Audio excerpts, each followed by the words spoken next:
আসসালামু আলাইকুম রহমতুল্লাহ।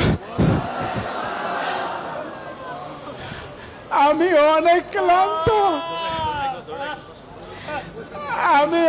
ক্লান্ত,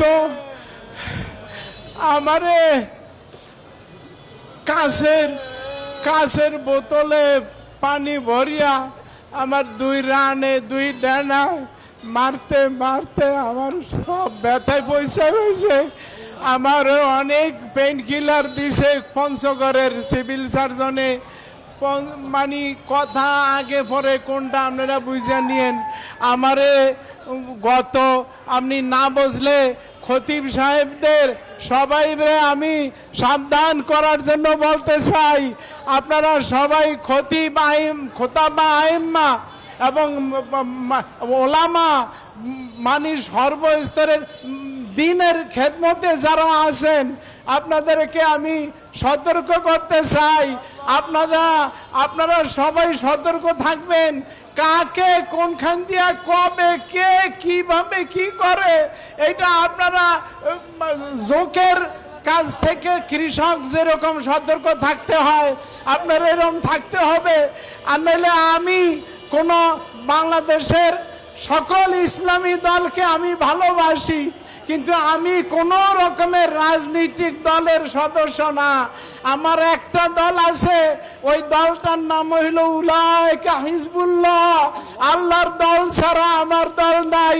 ইসলাম নিয়া যে যদ্দুর খেদমত করে আমি তাকে তদ্দুর ভালোবাসি। তবে সুদ, ঘুষ, মদ, জুয়া, জেনা, ব্যভিচার, জুলুম এগুলির ব্যাপারে এই 45 বছরের ইমামতির জীবনে সোচ্চার ছিলাম। আমার এই অত্যাচারের পরেও এই মহিবুল্লাহর কণ্ঠ স্তব্ধ করা যাবে না। আমার এই 60 বছরের জীবন গেছে, আর কয়দিন আর বাঁচবো। আমারে যেইভাবে মহাসড়কে আন্না রাখছে মায়ের পিঠের পরে, অত্যাচারের পরে, একটা গাড়ি গেলে আমি শেষ হয়ে যাইতাম গত পরশু রাত্রে। আমারে গত ডিসেম্বর মাস, ডিসেম্বর, ফেব্রুয়ারি, জুন, আগস্ট এই 4টা মাসে আমারে 4টা চিঠি দিছে বেনামে। প্রথম চিঠিটা লাগছে আপনি করিয়া, এরপরে চিঠিটা লাগছে তুমি করিয়া, এরপরে 2টা চিঠি লাগছে তুই করিয়া লাগছে, যে অনেক লম্বা। তো আপনারা সংক্ষেপে যে কটা মনে আছে ওই কটা বলি। 1 নম্বরে লেখছে, আপনারা সবাই টার্গেটে আছেন, ইমাম সাহেবেরা খতিব আইম্মা ওলামা ঘুমাইয়েন না। আমি বুড়া মানুষ, আমাকে এইভাবে টার্গেট করছে। আমি আর কোন কাজে লাগি? বুড়া মানুষ কতদূর পারি? একটু দৌড়েই তো পারি না। আমি ব্রেন টিউমার অপারেশনের রুগী, কিডনি অপারেশনের রুগী, দুর্বল। আমাকে যেইভাবে টার্গেট করছে, আপনারা কেউ মুক্ত না। আপনারা খেয়াল করেন, লাগছে যে 1 নম্বরের দাবি না, এটা আদেশ করছে তুই এবং আমার কমিটির সেক্রেটারি, ক্যাশিয়ার সহ সবের লেখছে যে তোর খতিবেরে বলিয়া দে, এবং আমাকে লেখছে খতিব তুই। 1 নম্বরের আদেশ হইল অখণ্ড, আপনারা খুব কান খুলে শোনেন, মনে রাখতে চেষ্টা করবেন পয়েন্টগুলি। অখণ্ড ভারত মাতার পক্ষে কথা বলতে হবে। কারণ পূর্ববঙ্গে, বাংলাদেশ স্বীকারই করে নাই, লেখছে পূর্ববঙ্গের ভারত ছাড়া আপন কেউ নাই। এই 1। 2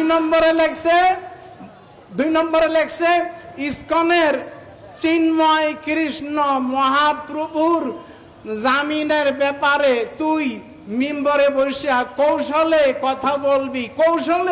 কৌশলে এক পক্ষে আমার কথা কইতে হইবে, আমার আদেশ করছে।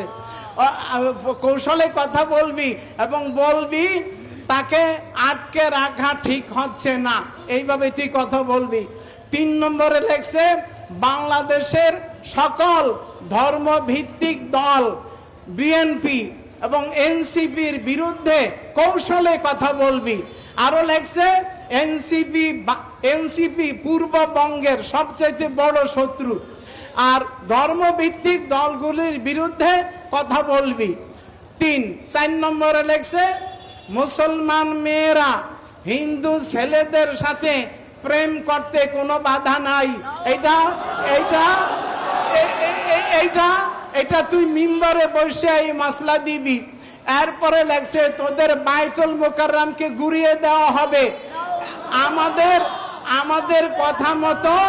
আমাদের কথা মতো যদি তোরা চলস, এবং এই সেক্রেটারি ক্যাশিয়ারের আদেশ করছে তোদের ক্ষতি বেড়ে চাপ দিয়ে যদি এই কথা বলাস, তাইলে তোদের প্রত্যেককে 1 কোটি রুপি করে দেওয়া হবে। টাকা লেখে নাই, রুপি লেখছে, 1 কোটি রুপি। আর প্রথমেই যে লেখছে টিএনটি কেন্দ্রীয় মসজিদের আধিকারিক। এটি কোন দেশের ভাষা আপনারাই বুঝিয়ে নিয়েন। বাংলাদেশে কর্মকর্তা, অফিসার বা দায়িত্বশীল এরকম লেখে, কিন্তু ওই সমস্ত দেশে লেখে আধিকারিক। লেখছে টিএনটি কলোনি মসজিদের আধিকারিক।